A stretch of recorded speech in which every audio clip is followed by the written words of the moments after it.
Salam, salam, outsider, le débrief commence maintenant. Le Barça a fait match nul aujourd'hui 2-2 face au Celta Vigo à l'extérieur encore une fois. Avant la trêve internationale, on s'en rappelle, le Barça avait perdu face à la Real Sociedad. Le match avait été quand même compliqué. Au milieu de terrain, ils avaient perdu à la mi-temps Frenkie de Jong. Lamine Yamal n'était pas là et on s'était rendu compte que quand Lamine Yamal n'est pas là, il manque ce petit truc-là qui permet au Barça de vraiment traumatiser ses adversaires. Aujourd'hui, il joue face au Celta Vigo. Vous connaissez le Celta Vigo. Vous connaissez le Celta Vigo. Vous connaissez très bien Iago Aspas. Vous connaissez cette équipe-là. Elle est dangereuse. Tu vas jouer en Galice face à cette équipe de Vigo-là, ils sont capables de te faire quelque chose que tu n'apprécieras pas. Ils sont capables de te taper. Aujourd'hui, le Barça s'en est sorti 2-2. J'ai envie de dire qu'ils ont eu de la chance. On va être très honnête, j'ai envie de dire qu'ils ont eu de la chance. Depuis le début de la saison, c'est une équipe du Barça qui se gère, c'est une équipe du Barça qui est au top de sa forme. À chaque week-end, à chaque semaine en Ligue des Champions, sauf face à Monaco, on a été là pour les saluer, pour les... Voilà, on a été dithyrambique en fait. On a vu l'équipe, on est bluffé. On se dit c'est pas possible en fait. C'est pas possible que aussi vite Hansi Flick ait changé la mécanique de cette équipe-là. C'est pas possible que malgré tous les blessés qu'ils ont, c'est-à-dire qu'ils ont perdu quand même Marc-André Ter Stegen, qu'on le veuille ou non, c'est quand même important, vu qu'ils sont allés sortir de la retraite, un autre gardien pour le remplacer, Wojtek Szczęsny. Donc ça veut dire que Ter Stegen, c'était pas une petite blessure anodine.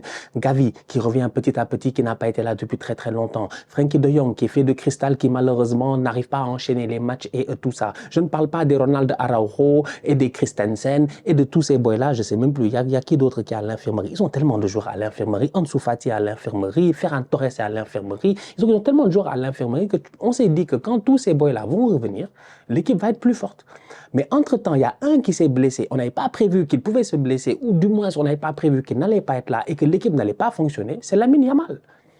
La dernière fois, il joue face à la Sociedad, la performance, offensivement parlant, elle est soporifique, j'ai envie de dire. T'as pas vraiment ce truc-là qui est le Barça depuis le début de la saison, ce truc qui fait peur à tout le monde.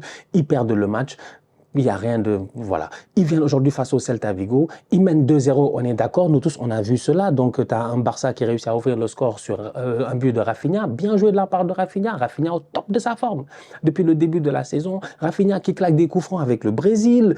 Durant la trêve internationale, on a vu. Donc, on voit un Rafinha qui quand même est vraiment... Genre, c'est pas de la sueur qui sort de son corps quand il court, c'est de la confiance. Donc, cette confiance-là, il est capable d'en donner à ses coéquipiers. Et ça aussi, ça aide le Barça depuis le début de la saison. Donc, tu as un Rafinha qui est là, qui est sur le terrain, qui passe son temps à courir à gauche et à droite, à faire des courses derrière les défenseurs, à utiliser les faux appels de Lewandowski ou le fait que Lewandowski soit hors jeu. Bref, il joue très bien sur les demi-espaces, il est dangereux et ça fait mouche. Il n'y a pas de problème. Tu mènes 1-0. À un moment donné, tu regardes le match et tu te dis, OK, le Barça, c'est faible. Aujourd'hui, c'est faible. Tu regardes ça et tu te dis, mais qu'est-ce qui se passe au milieu de terrain entre Casado, Pedri et puis Gavi et Olmo? OK, individuellement, c'est très fort. Les boys sont capables de donner de bonnes passes. Tu le vois, ils peuvent casser une ligne, ils peuvent te surprendre et tout ça. Mais tu n'as pas la fluidité que tu avais ces derniers temps.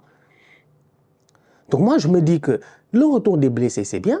Mais à un moment donné aussi, l'intégration des blessés, c'est mieux. Ah, il y a une subtilité et une nuance. Ils sont de retour, oui, mais il faut les intégrer. Hansi Flick a fait sans eux. Maintenant, il faut qu'il fasse avec Gavi. Donc, Gavi fait un bon match dans l'ensemble, tu le vois, pour un retour, pour un boy qui, voilà, titularisation, machin, tu vois que dans l'ensemble, il fait un bon match. Mais est-ce que Gavi, tu as le plein potentiel de Gavi dans l'espace où tu le fais jouer? Je ne sais pas. Dani Olmo, il fait lui aussi, globalement parlant, un bon match, mais de temps en temps, il est obligé d'aller s'exiler sur le côté gauche. Pourquoi? Parce que Rafinha va venir aller sur le côté droit. Et donc, du coup, tu as Gavi qui va monter dans un demi-espace au milieu, tu as Pedri qui va essayer de monter. Donc, du coup, tu as une ligne de 4 qui se crée. Est-ce qu'ils sont tous dans les meilleures positions? Casado, il est tout seul devant la défense. Est-ce qu'il réussit à trouver ses coéquipiers face à une équipe du Celta aussi qui, au milieu de terrain, on l'a vu, que des anciens, en fait, une équipe d'anciens tolards. Il y a les anciens tocards et il y a les anciens tolards. Une équipe d'anciens tolards. que des gars que le Barça ne voulait plus. Moriba au milieu de terrain. Mingueza en défense. Marcos Alonso. Franchement, c'est l'ancien Barça. Donc, il n'y a que des nullards et des tocards, en toute honnêteté. Mais au milieu de terrain, Moriba a fait un bon match. Ils ont vraiment poussé les Bamba, les Aspas, machin. Donc, tu sentais vraiment ce pressing-là et tout. Et ça a quand même gêné cette équipe du Barça-là. Donc, dans la construction aujourd'hui, on a vu un Barça qui, plusieurs fois, n'a pas réussi à se trouver, en fait. À se trouver. Donc, ça te fait des occasions par intermittence. Tu n'as jamais réellement le pouvoir et la main mise sur le match. Tu joues face à une équipe du Celta Vigo qui, si tu regardes à la fin du match, on le voit nous tous, pas besoin d'aller regarder les statistiques pour savoir que le Celta aurait dû marquer plus que 2 buts. Franchement.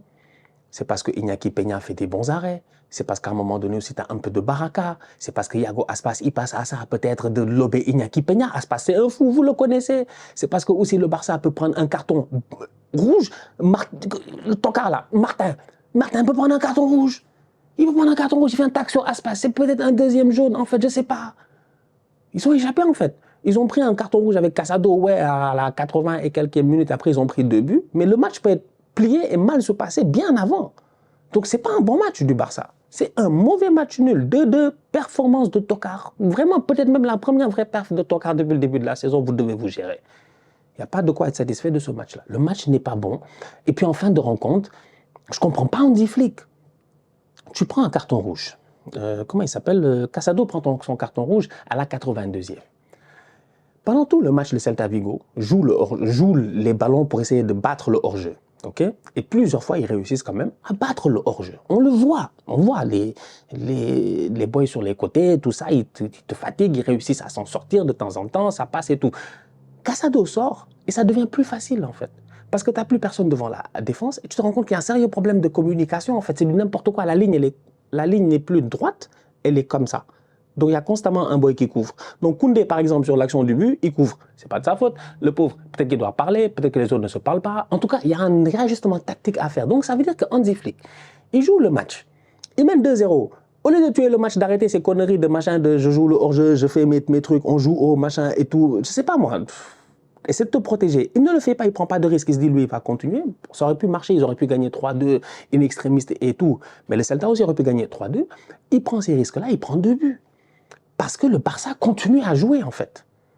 Il continue à jouer. Et donc, cette équipe du Celta, là, il continue à balancer des ballons. Donc, il balance un ballon là-bas pour Iglesias qui récupère, qui va se retourner, qui trouve des espaces. Le temps que la défense revienne, il n'y a plus Casado pour venir créer ce tampon-là. Il n'y a personne pour créer le tampon entre les deux. Il y avait un énorme espace pendant les 10 dernières minutes entre, j'ai envie de dire, l'attaque et la défense du Barça. Et cet espace-là, il y avait constamment des boys du Celta qui étaient là. Ou sinon, il y avait un ballon qui tombait dans cet espace-là et eux, ils en profitaient. Franchement, c'était un mauvais match. En fait, je suis désolé, c'est un match pourri. Hein. Vous m'excuserez les couleurs, mais ces performances-là, nous, on n'aime pas. Hein. J'aime pas allumer la télé et venir perdre mon temps comme ça. C'est quoi ça? Vous nous avez habitués à mieux. Donc, ouais, le match n'est pas bon. Donc, ouais, individuellement, tu peux dire que Robert Lewandowski a été lucide, claque un beau but, voilà, compte favorable, tout ça. Rafinha a fait son match. Individuellement, les boys sont forts, mais collectivement parlant, la performance n'a pas été bonne. Ils ont été bougés par le Celta.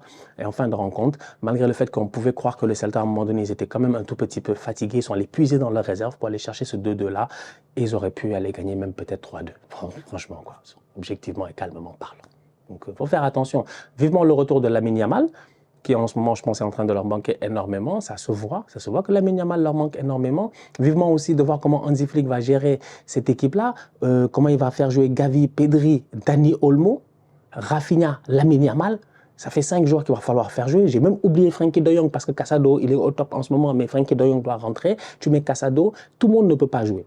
Tout le monde ne peut pas jouer. Et tu ne peux pas forcément faire les trucs que Xavi avait l'habitude de faire, qu'on a vu, qui ont peut-être de temps en temps fonctionné, c'est-à-dire prendre Gavi, en faire un ailier gauche, ou même Pedri, un ailier gauche. C'est des choses qu'on a vues sous Xavi. Est-ce que ça va marcher? Est-ce que ça doit marcher comme ça maintenant? Je ne suis pas forcément convaincu, tu vois. Donc, pour moi, Hansi Flick a encore peut-être un petit travail à faire là-dessus, mais c'est normal, il récupère son effectif et il est loin d'avoir récupéré tout son effectif. Donc c'est un bon problème à avoir, c'est un problème de riche. C'est un problème de riche à avoir. Avoir beaucoup de joueurs au top et tout. Après, c'est à toi de trouver les bonnes combinaisons, de savoir qui doit jouer, qui ne doit pas jouer. Est-ce que forcément cette saison, tu peux faire jouer Gavi, Pedri, Casado et puis Rafinha et puis Olmo? Peut-être pas. Peut-être ça te déséquilibre, tu vois. Peut-être que ça ne fonctionne pas comme ça. Donc, ça, petit à petit, on va voir. Mais il y a du travail, franchement, à faire. J'avais envie de dire une dernière chose. Ouais, Boy Martin, là, pardon. Franchement, pardon. Martin a joué combien de matchs? Donnez-moi une seconde, s'il vous plaît. Pardonnez-moi. Donnez-moi une seconde, c'est important. Martin, la dernière fois qu'il a joué, j'ai dit la même chose. Il est nul.